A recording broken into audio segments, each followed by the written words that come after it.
के माथे में गंगा क्यों रहती है?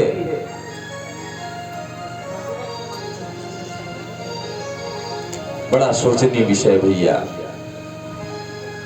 तो देखो, हम और आप लोग सनातन धर्म के लोग हैं, सनातन धर्म को जानने वाले हैं, मानने वाले हैं। हम और आप लोगों को प्रत्येक विषय की जानकारी होनी चाहिए।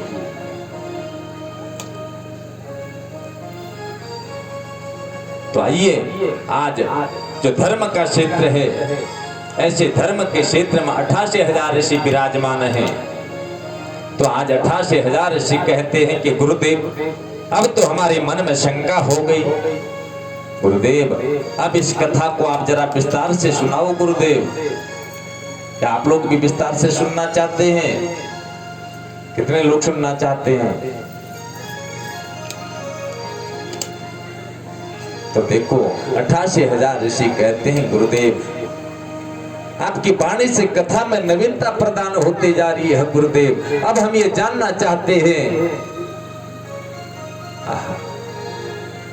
तो आज सूत जी कहते हैं, ऋषियों, जैसे ही पार्वती ने भगवान शंकर से प्रश्न किया, तो आज भगवान शंकर कहते हैं, पार्वती सुनो।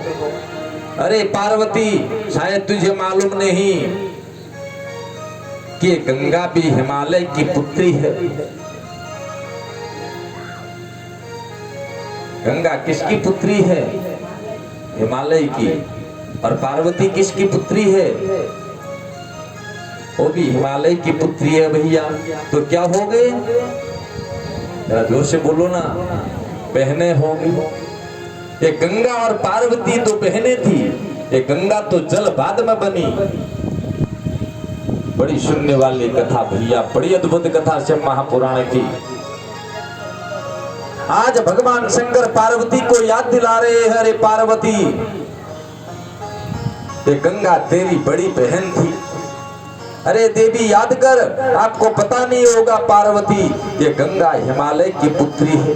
देवी, जब तू पार्वती के रूप में नारद के कहने पर मुझे पति रूप में प्राप्त करने के लिए तपस्या कर रही थी, पार्वती, जब नारद जी ने तेरे कान में मंत्र दिया था, तब तू मुझे पति के रूप में प्राप्त करना चाहती थी, तपस्या कर रही थी।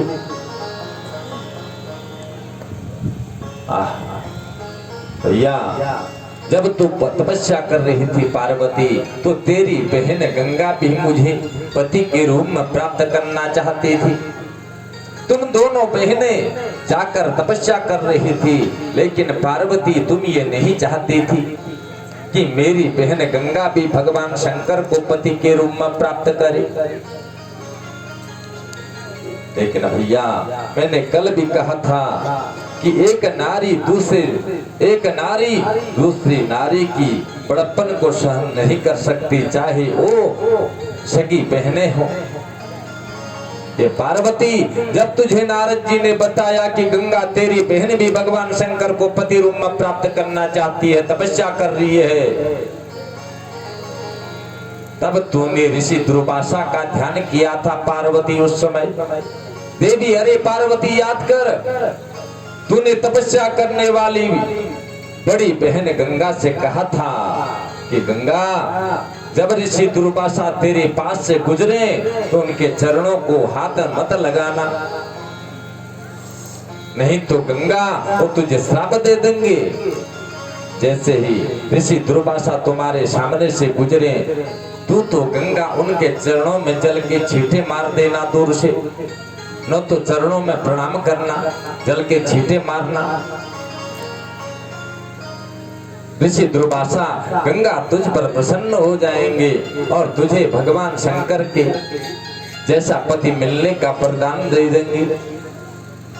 अरे देवी पार्वती, भगवान शंकर कहते, पार्वती, तूने ईर्ष्या के कारण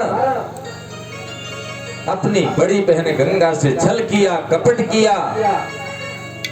उस भोली भाली गंगा को तूने ठग लिया पार्वती, बहका दिया। और जैसे ही ऋषि दुर्वासा आए, तेरी तरह शरीर धारण करने वाली गंगा तेरे कहे अनुसार जैसे ही ऋषि दुर्वासा के चरणों में जल डाला, तो ऋषि दुर्वासा तो क्रोध में भर गए। क्योंकि भैया, ये ऋषि दुर्वासा क्रोध के सम्राट हैं, महान क्रोधी हैं। ध्यान देना, ये ऋषि दुर्वासा कौन थे, किसके पुत्र थे, ये आगे की कथा मैं आपको बताऊंगा। आज केवल इतना सुन लो कि ऋषि दुर्वासा को जल के छींटे लगाते ही दुर्वासा ऋषि को भयंकर क्रोध आया, इतना भयंकर क्रोध आया, आज दुर्वासा ऋषि की आंखें लाल हो गई क्रोध में। आज ऋषि दुर्वासा ने गंगा को श्राप दे दिया और गंगा से बोले, ए हिमालय की पुत्री गंगा, शायद तू अपने यौवन में, अपने सुंदरता में घमंड कर रही है, एक ऋषि का अपमान कर रही है। अरे गंगा, तेरे अंदर शिष्टाचार नाम की कोई चीज नहीं। एक संत के चरणों में ऐसे जल के छींटे लगाए जाते हैं, चरणों में प्रणाम करती, चरण धोती, लेकिन तूने तो गंगा मेरा अपमान किया है। जल के छींटे, जा आज मैं तुझे श्राप देता हूं कि तेरा ये शरीर अब ये नारी का शरीर नहीं रहेगा गंगा, तेरा शरीर अब जल में परिवर्तित हो जाएगा। जैसे ही गंगा को श्राप मिला तो पार्वती आज दूर से मुंह बड़ी मुस्कुराई, भैया हो गया।